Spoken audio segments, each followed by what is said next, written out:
Boa noite a todos. Como prometido na semana passada, né? Passei um exercício de geometria e combinei com vocês que ia fazer a correção hoje. Pronto, vamos lá para a correção. O objetivo desse exercício, né? Eu queria que vocês reconhecessem a planificação das figuras tridimensionais, que são aquelas figuras que a gente chama de 3D, que a gente consegue identificar a altura, largura e profundidade. São as três dimensões, né? Aí, dentre as figuras tem o cubo, tem blocos retangulares, cilindros, cones e pirâmide. Eu queria também que vocês vissem cálculo da área, tanto lateral como total das figuras, dos blocos retangulares, dos cilindros e das pirâmides, tá certo? Então vamos lá. Nosso primeiro quesito, ele falava de uma caixa. Pedia para a gente observar a caixa, né, representada abaixo. Esta caixa tinha a planificação logo abaixo dela. Então tinha 4 tipos de planificação. Qual a planificação que corresponde a essa caixa mais acima? No caso, a letra A não daria, porque se a gente fosse fechar essa caixa, ela ia ficar com duas bases aqui, ó, duas tampas no mesmo lado, e a gente sabe que uma caixa, ou quando a gente planifica algo, geralmente fica uma base de um lado e uma base do outro lado. A letra B também se repete. A letra D também se repete, sendo que ainda mais absurdamente, né? Essa planificação aqui não fecharia de jeito nenhum. E a letra correta seria letra C, que é onde a gente tem aqui uma base e outra base. Se a gente fechar essa figura, dá exatamente essa figura aqui de cima, que no caso é um paralelepípedo, né? É um paralelepípedo retangular. Então, número 1, letra C. Vamos agora para o número 2. Ele diz assim: a forma geométrica espacial que pode ser associada a essa planificação abaixo é. A gente viu também que existem vários tipos de prismas, né? Já dando um spoiler aí, prismas, dependendo da sua base, o nome dele vai constar junto com o nome da base, né? No caso desse daí, não é um cilindro, não é uma pirâmide de base pentagonal, não é um paralelepípedo, porque o paralelepípedo ele se associa a uma caixa, a algo retangular, e só resta a gente a letra C, que no caso é um prisma de base pentagonal. Um prisma, a base dele aqui, ó, a primeira e a segunda base, ela é pentagonal, possui 5 lados. 1, 2, 3, 4, 5 lados, pentagonal, certo? Número 2, letra C. Vamos agora para o número 3. Ele fala: as figuras 1, 2 e 3 correspondem, respectivamente, às planificações dos sólidos. Então, eu tenho aqui, ó, uma figura, que no caso, se eu fechar essa figura, equivale a uma pirâmide. Aqui sim, é uma pirâmide. Essa segunda figura aqui, se eu fechar ela vira um cilindro.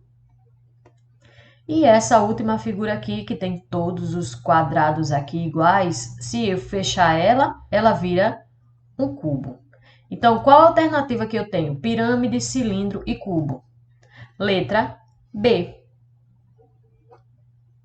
Então, número 3, a resposta certa, letra B.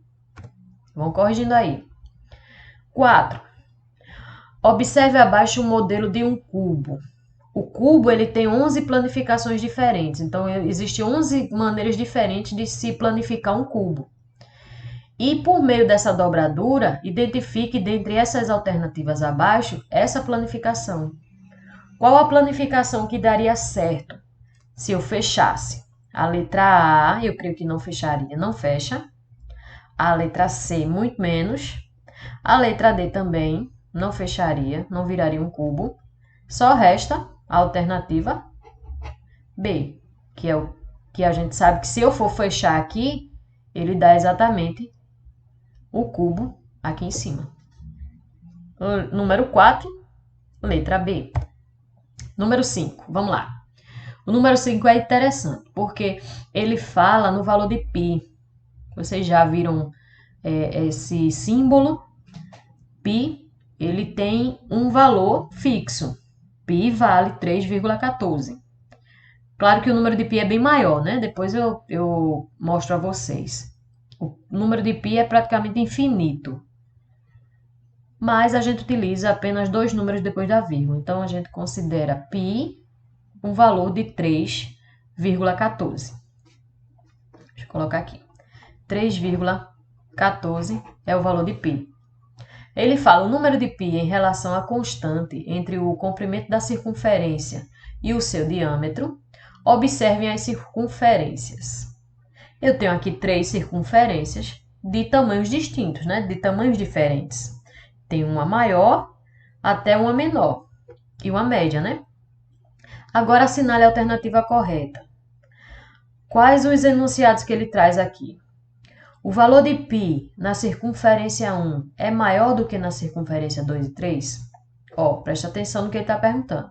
O valor de π. Qual o valor de π? 3,14. Então, independente do tamanho da circunferência, o valor de π não muda. Logo, essa alternativa está errada. B. O valor de π na circunferência 3 é maior do que na circunferência 1 e 2? Não. O valor de π não muda, o valor de π é 3,14. É errada também, né? 3. O valor de π na circunferência 3 é igual à soma dos valores de π na circunferência 2? Das circunferências 1 e 2? Não. O valor de π não muda. Se ele estiver se referindo ao valor de π, sempre vai ser 3,14. Vamos para a letra D. O valor de π é o mesmo em todas as circunferências? Sim. O valor de π sempre vai ser 3,14. Então, a resposta correta é a letra D. Então, número 5, letra D. Número 6. Determine a área e perímetro de uma figura utilizando composição e decomposição de figuras. A figura a seguir é formada por um quadrado, cujo lado mede 6 centímetros, e um retângulo, cujo lado mede 10 centímetros e 4 centímetros. Vamos prestar atenção nessa questão. Ele fala para a gente determinar a área e perímetro. Como é que eu calculo o perímetro de uma figura? É só somar os lados. Eu faço a soma dos lados. De todos os lados. E os outros aqui que já estão marcados, né? Então, o que é que ele está falando? Ele diz que se trata de um quadrado. Então, um quadrado cujos lados têm o mesmo tamanho. Se aqui ele me diz que esse quadrado tem 6 centímetros, então deste lado aqui também vai ter 6. Deste lado aqui também vai ter 6. Esse daqui é um retângulo, né? Notem que aqui eu tenho um quadrado e aqui eu tenho um retângulo. Esse lado do retângulo mede 10 centímetros. Este outro lado aqui tem o mesmo tamanho, então ele também tem 10 centímetros. Essa parte aqui tem 4 centímetros. E é exatamente igual a este tamanho aqui.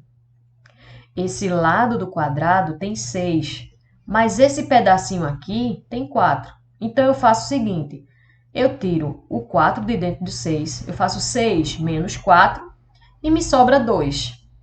Eu tenho 2 centímetros para distribuir nesses dois pedacinhos. Dividindo 2 por 2, eu tenho 1. Então, deste lado aqui eu tenho 1 centímetro e desse outro lado eu tenho 1 centímetro. Fazendo a soma, eu tenho 6 mais 6 mais 6. Só aqui eu tenho 18, né? 6 vezes 3, 18. Vamos lá. Vamos colocar aqui de lado. 18. Agora eu vou somar este lado mais esse lado. 10 mais 10, 20. Então, eu vou botar aqui, 20.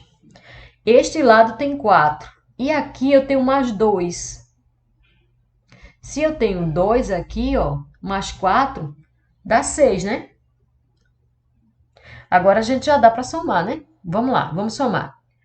8 mais 6, 14. Vai 1. 1 mais 1, 2, mais 2, 4.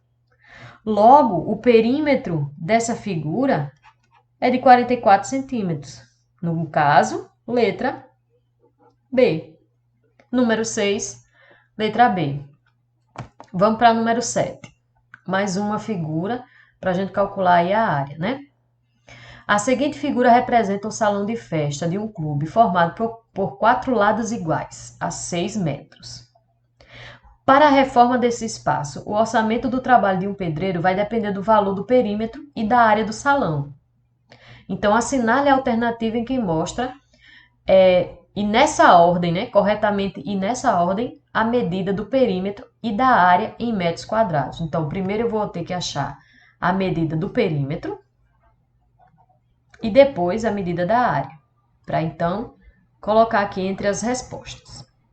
Como é que eu faço para fazer o cálculo da área? A gente sabe que a área ela é calculada base vezes altura. Se ele fala que todos os lados têm 6 metros, então a base tem 6 e a altura também tem 6. Eu multiplicando 6 vezes 6, 36. Logo, a área equivale a 36. A área é a segunda medida, né? Entre essas alternativas, eu tenho a letra A, que tem 36, e a letra D. Para achar a resposta certa, eu ainda tenho que fazer o cálculo do perímetro. Lembra que na outra questão eu tinha dito que perímetro é equivalente à soma de todos os lados? Então, vamos lá. Se eu somar todos os lados do quadrado, ele não tem 6 metros de lado? Então, vai ser 1 vez, 2 vezes, 3 vezes, 4 vezes. Então, vai ser 6, 4 vezes, né? Ou 6 vezes 4. Então, 6 vezes 4, eu tenho 24. Logo, o perímetro vai ser igual a 24. Entre a letra A e a letra B, a resposta correta é a letra A. Vamos agora para a oitava. O copo de água da figura abaixo, ele é dividido em 3 partes iguais por linhas pontilhadas. A fração do copo com água equivale a... Então, ele me dá um copo aqui dividido em 3 partes, né? 3 partes iguais. Ele pergunta a equivalência da fração com água. Então, eu tenho 2 partes de 3 partes. Logo, essa fração é igual a 2 terços. É equivalente à minha letra B. Ok? 9. 9 é interessante, ó. Uma loja vende botijões térmicos para bebida de 2 tamanhos. Então, eu tenho aí um botijão de 8 litros e tenho um botijão de 2 litros. O botijão com capacidade para 8 litros, ele é vendido a R$ 56. Se o preço do botijão for proporcional à capacidade, o preço do botijão de 2 litros vai valer quanto? Ora, se ele me diz que um botijão com 8 litros, né, equivale a R$ 56, só eu pegar esse 56 e dividir por 8. 56 dividido por 8, eu tenho 7.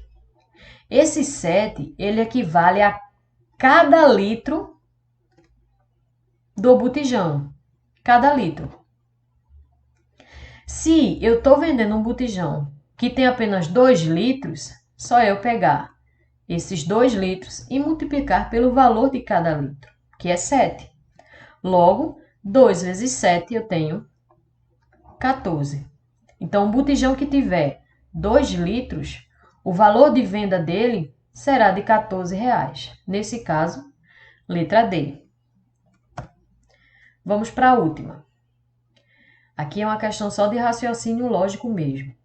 Uma pessoa, para manter-se saudável, precisa fazer caminhada, dando 2 passos a cada metro percorrido. Mantendo-se nesse ritmo, quantos metros ela percorre após 500 passos? Ora, se ele diz que para cada metro percorrido, eu tenho que dar 2 passos, para cada metro, eu tenho que dar 2 passos. Se eu der 500 passos, logo eu vou percorrer uma distância de 250 metros. porque a cada 2 passos eu percorro 1 metro. Então, minha resposta é 200, deixa eu colocar aqui, 250 metros. A nossa aula de hoje, ela fica por aqui. Espero que vocês tenham acertado a maioria das questões e quem não acertou agora tem a oportunidade de fazer a correção, certo? Uma boa noite a todos e até a nossa próxima aula.